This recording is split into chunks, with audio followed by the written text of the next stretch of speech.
Hey, what's going on guys? I'm Nick Gray, and in today's video, I'm gonna be sharing my top 5 games that I've been playing on mobile devices this year. And with this, hopefully introduce you to at least 2, if not 3 games that you haven't yet played.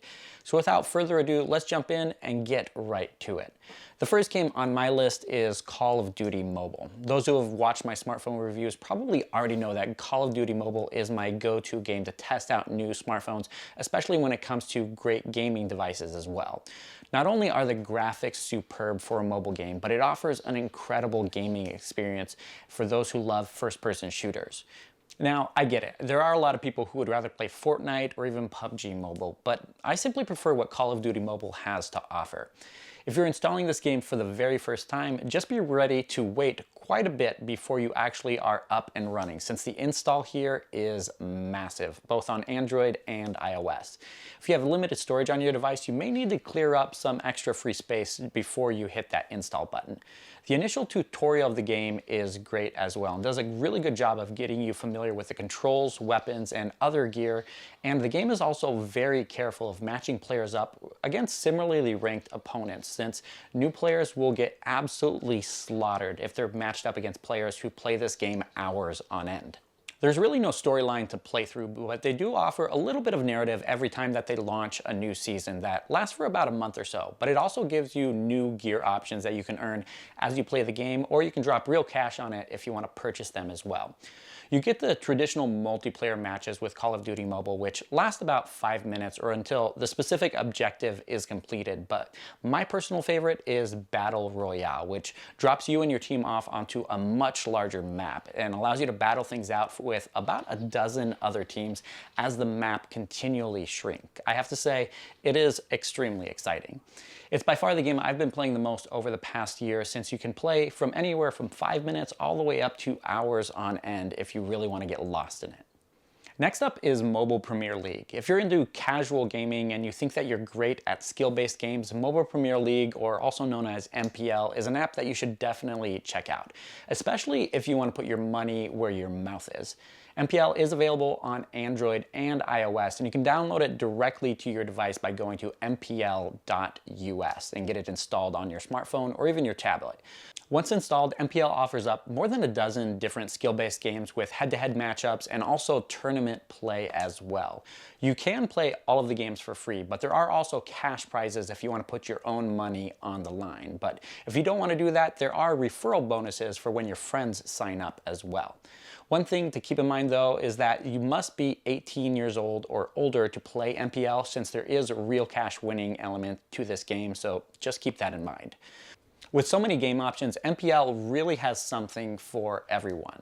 Now personally, I spend most of my time inside of the app playing hoops, which is something I enjoy in real life as well, but also playing Fruit Chop, which I've always loved Fruit Ninja, so chopping away at flying fruit as it's flying across the screen is something that really comes naturally to me. As far as gameplay goes, they do a really good job, since these are all tournament or head-to-head matchups, pairing you up against similarly skilled opponents so that you do have a fighting chance in every single matchup that you play. Still though, my recommendation is to make sure that you hone your skills for each of these games in the free practice area, where you can take your time and truly refine your technique before you choose to play for cash. But if you do find that you're not good at a specific game, make sure you check out all of them, because there really are a lot of options and each one is completely unique. With games like Bubble Shooter, 21 Puzzle, 8-Ball Blast, and Cube Solitaire, there's definitely a game that you'll be able to find that's truly unique and perfect for you. And if you do happen to master any of the games and win some real money, you can always cash out your wallet and buy yourself something nice. Download MPL and give it a try and let me know what you think.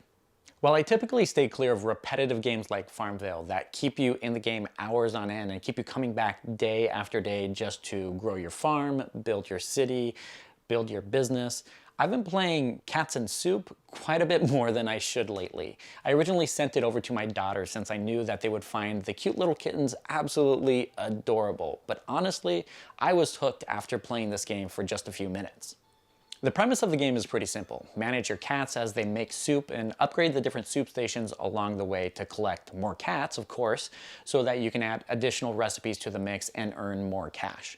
You can focus your time simply on the regular upgrades, or you can pay special attention to the cats in your collection and buy them different outfits and hats and increase their individual skills by feeding them fish that you collect from the pond.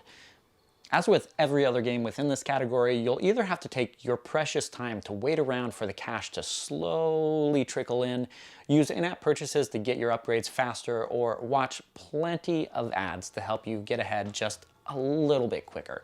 Personally, I'm not a big fan of in-app purchases, so I'm okay waiting around and also watching the occasional ad just to get my upgrades a little bit quicker. While Cats and Soups may sound like dozens of other games within this category, the visual elements and the adorable cats are really what make this so appealing. This game was also selected as a top 3 game of 2021 by the Google Play Indie Game Festival, so I'm definitely not the only one thinking that you should give this game a try. I'm sure by now you've heard of Genshin Impact and how great of a game that is, but if you want an even better RPG, Chrono Trigger should be at the top of your list. The game was originally released in 1995 for Super Nintendo, but it's been available for Android and iOS for a couple of years now, and I finally pulled the trigger to buy it. And at $10, it's a little bit pricey, but it's definitely worth every single penny, and I've played through the game 2 times this year already. Those who have played the game in the past should probably remember how good of a game it is, and I'm sure that soundtrack will definitely bring back some great memories as well. If this is your first time playing the game, it's a traditional RPG where the hero is thrown into an adventure right off the get-go to help save a princess, but before long, the fate of the world is hanging in the balance as well. And the best part about it is that the game offers multiple endings based upon your choices throughout the game, giving you plenty of reasons to replay it over and over again. As someone who spent hundreds of hours playing Chrono Trigger way back in the 90s, I do have to say that the storyline and the gameplay still hold up today. And honestly, I would love to see a new chapter to this story, just as long as Square Enix keeps everything that really worked about the original. For this video, I wanted to try out a new game as well. So after downloading more than a dozen different games and honestly hating every single one of them, I finally settled on Stranger Things Puzzle Tales, which I clicked on from an ad, something I rarely do. Like most of the good gem puzzle games these days, the game enhances the traditional gem matching gameplay with some decent graphics and fast action to keep you on your toes. And as the name implies, it also ties in with the Stranger Things series on Netflix, with all of the main characters that feature unique abilities that can be upgraded to help you defeat the monsters as you work your way through the various levels. Now, it can get a little bit tedious leveling up your characters as the game gets pretty hard pretty quickly, and I'm not really a fan of how fast they start asking you for money to skip the upgrades and just pay for them. But I've spent a good 10 hours playing this game so far and have yet to spend any of my own personal money, and I intend to keep it that way. I'm not sure if I'll make it all the way to the end of this game and see the storyline all the way through, but the game is definitely good enough that I'll keep on trying. And that brings me to the end of my list of games that I've been playing the most in 2021. Let me know what you think, and if you have any suggestions I should check out, be sure to leave them in the comments below. As always, make sure you subscribe and like this video if you enjoyed it. Thank you guys so much for watching, and I'll catch you in the next one.